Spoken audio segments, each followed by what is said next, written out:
ญาณนะคะที่จะมาให้คุณติ๊กเช็คลิสต์นะว่าคุณมีอาการเหล่านี้หรือเปล่าถ้าเริ่มมีนะแสดงว่าภาวะกระดูกบางมาแล้ว โรคกระดูกพรุนกำลังจะมาเยือน โอเคเริ่มไล่กันเลยนะคะ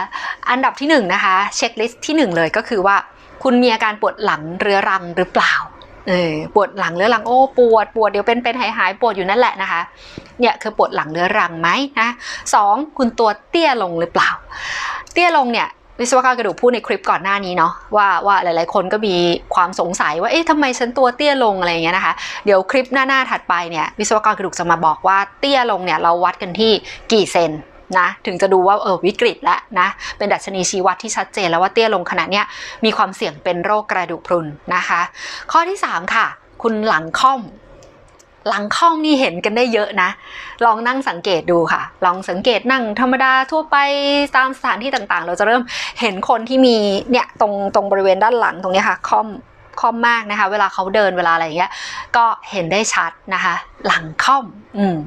ถัดไปค่ะข้อที่4ค่ะหลังคดหลังคดนี่ก็หนักกว่าหลังค่อมหลังค่อมก็แย่แล้วนะคะหลังคดก็คือกรณีที่แบบสปายก็คือกระดูกสันหลังเราเนี่ยเป็นตัว S แบบเนี้ยปกติมันก็จะต้อง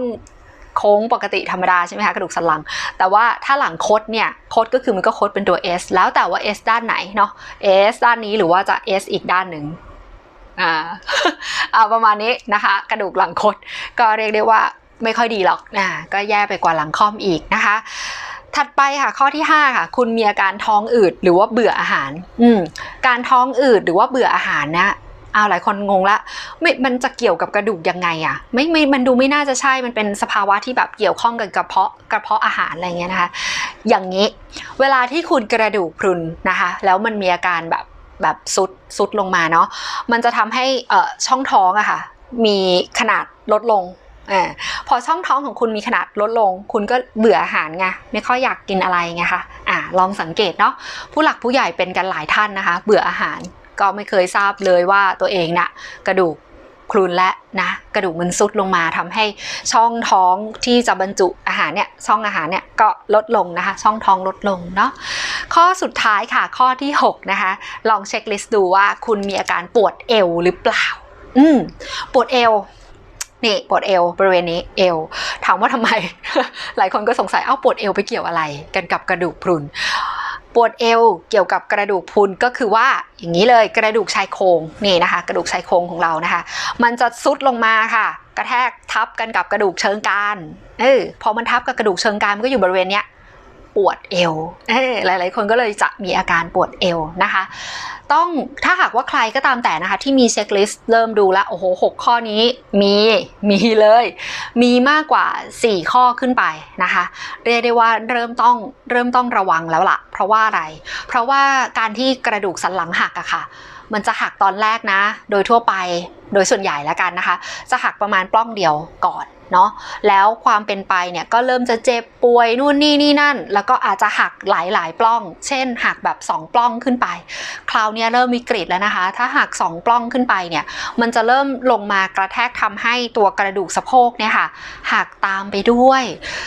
แล้วที่บอกว่าวิกฤตเนี่ยเพราะอะไรเพราะว่ากระดูกสะโพกเนี่ยค่ะมีการระบุชัดเลยนะคะในหนังสือเล่มนี้เลยค่ะบอกมาเลยว่าเ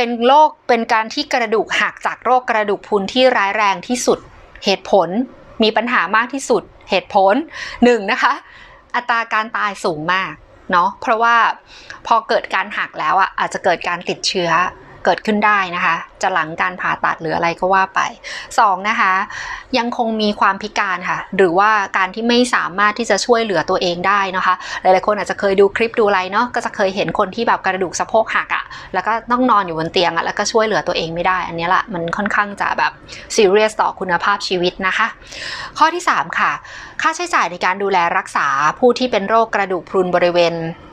กระดูกสะโพกเนี่ยค่อนข้างสูงแล้วก็สูงกว่าการหักที่บริเวณอื่นๆนะคะก็ต้องระวังกันเลยเนาะ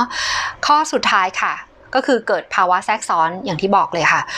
ทั้งแบบหลังผ่าตัดก็พบได้บ่อยแล้วก็ค่อนข้างที่จะรุนแรงนะคะในกรณีที่พอมันมาลามมาจนถึงแบบกระดูกสะโพกแล้วนะคะ